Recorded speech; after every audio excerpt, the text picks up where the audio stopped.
Hi friends, welcome to my channel. Today இந்த சமையலில் பார்த்தீங்கன்னா நல்லா சாஃப்டான மெதுவான ரவை கேசரி.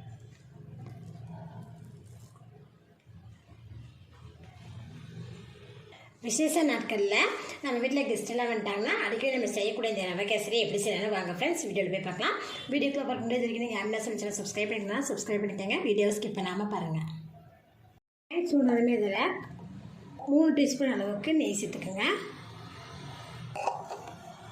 இப்போ இது நல்லா சூடாகவே இதில் முந்திரி பருப்பு ஆட் பண்ணிவிட்டு லேசாக வறுத்து எடுத்துக்கலாம். லோ ஃப்ளேம்லேயே வறுத்துருச்சு. அதே கடையில் பார்த்திங்கன்னா 2 டீஸ்பூன் அளவுக்கு நெய் சேர்த்தியாச்சு. இப்போ இது 1 கப் அளவுக்கு வெள்ளை ரவை, வறுத்த ரவை வறுக்காத ரவை எது வேணாலும் நம்ம சேர்த்துக்கலாம். இப்போ பார்த்திங்கன்னா நெய்யில் நல்லா மிக்ஸ் பண்ணிவிட்டு இதை லோ ஃப்ளேம்லேயே பார்த்திங்கன்னா லேசாக வறுத்து எடுத்துக்கலாம். லோ ஃப்ளேம்லேயே நெய் ரவை வறுத்துட்டோம். இப்போ இது எடுத்துடலாம். அடிக்கணமான பாத்திரத்தில் 2 கப் அளவுக்கு தண்ணி கொதிக்க ஆரம்பிக்கும் போதே இதில் பார்த்திங்கன்னா 1/2 கப் அளவுக்கு பார்த்திங்கன்னா ஆச்சின பால் சேர்த்துருக்கேன். கொதிக்க ஆரம்பிச்சிட்ருக்கேன். இப்போ இதில் பார்த்திங்கன்னா நம்ம நெய்யில் வறுத்து வச்சுருக்கிறேன் ரவை இதில் சேர்த்துடலாம்.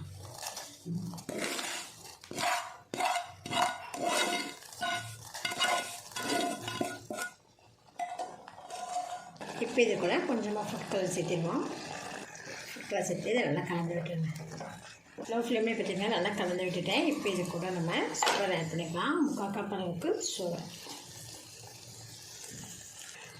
சுகர் சேர்த்துட்டு நல்லா கலந்து விட்டுருவோம்.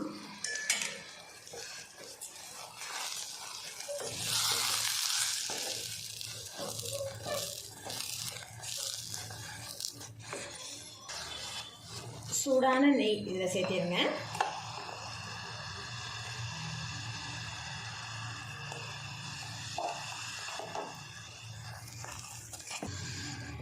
சுகர் பார்த்திங்கன்னா நல்லாவே ரவையில் நல்லா செட் ஆகிடுச்சு. இப்போ இது கூட பார்த்திங்கன்னா நெய்யில் வற்ற முந்திரி திராட்சை இது சேர்த்துடுவோம். இது கூடவே பார்த்திங்கன்னா ஒரு ஏலக்காய். வாயில் வச்சதுமே கரையக்கூடிய டேஸ்ட்டில் ரவை கேசரி பாருங்கள் நல்லா சூப்பராக ரெடி ஆகிடுச்சு. ஃப்ரெண்ட்ஸ், நீங்களும் இந்த ரெசிபியை செஞ்சு பாருங்கள். என்னோடய வீடியோ உங்களுக்கு பிடிச்சினா லைக் பண்ணுங்கள். மறக்காமல் ஆங்கில சேனலை சப்ஸ்கிரைப் பண்ணிக்கோங்க. நன்றி.